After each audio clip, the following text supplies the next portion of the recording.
Hi, my name's Darlene, and today I'm going to make cranberry scones with orange zest. I promise you'll love them. I've been making them for a long time, and I got the recipe from a good friend. So let's get started. On Darlene's table, combine the sugar with the flour, along with the baking powder and salt. Mix this well. Now I'm adding 3/4 cup of cubed cold butter. Leave it in the refrigerator until you're ready to use it. So let's get the flour all over it. I'm going to use a pastry cutter at first, and then I'm going to switch to my hands.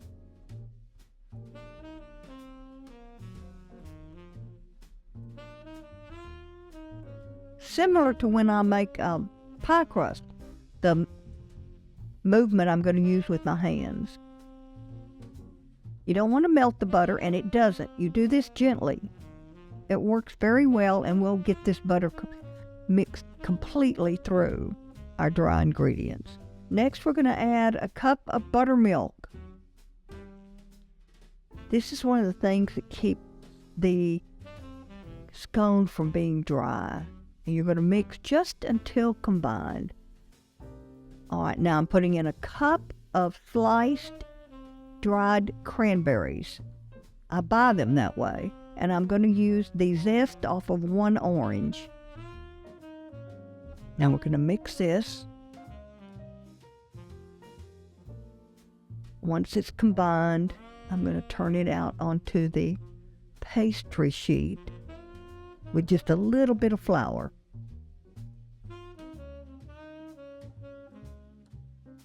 All right, now onto the pastry sheet, and we'll form one ball, which we will divide into 4.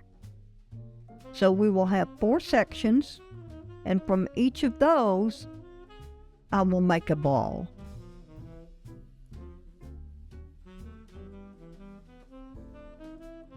So set 3 aside. Now I'm going to make a little ball out of this, flatten it out, and I will cut it into 4 scones. These are so good. I've made these for people that have been to England and all over Europe, and they said these were the best ones they ever had.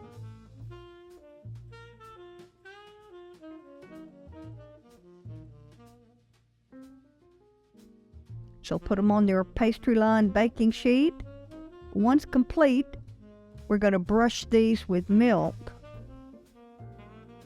So I'm going to brush them lightly with milk, just whole milk, and then I'm going to sprinkle cinnamon sugar over them. I like to do just a few at a time. That way my milk doesn't dry out on top of the scone. I like lots of cinnamon sugar. These are so good. I'm telling you, you have to try them. They're not like any scone you've ever eaten. They're so good. All right, there we go. So into the oven at 400 degrees for 15 to 20 minutes. And these do warm up the next day very well.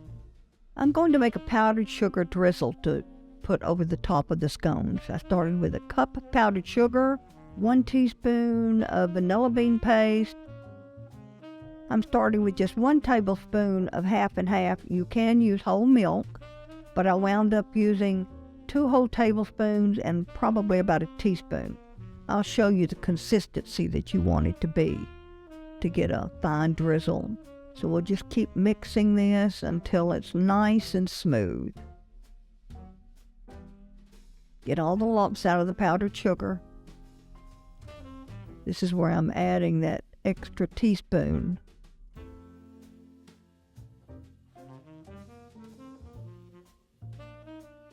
So just keep mixing with I just have a small whisk I'm using here. That's the consistency I'm looking for.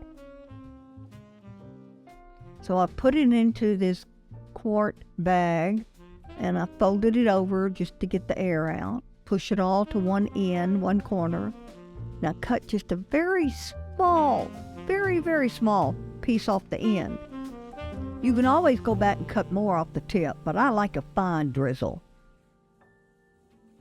Scones are a popular pastry that is typically made from a mixture of flour, sugar, butter, and cinnamon. Cranberry scones are a variation of the traditional scone topped with cinnamon sugar, which adds a warm and comforting flavor to the pastry. They can be enjoyed at any time of the day. I especially love these with clotted cream like you see here, but if you can't get clotted cream, use a good butter. By now, you know that you can find all my recipes on my website, darlenestable.com.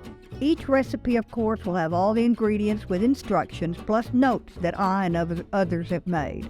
Also, I would love to hear from you, so please feel free to comment below, and if you have any questions concerning the recipe, I will always be happy to answer those for you. Thanks for watching, and come back to see what's cooking on Darlene's Table.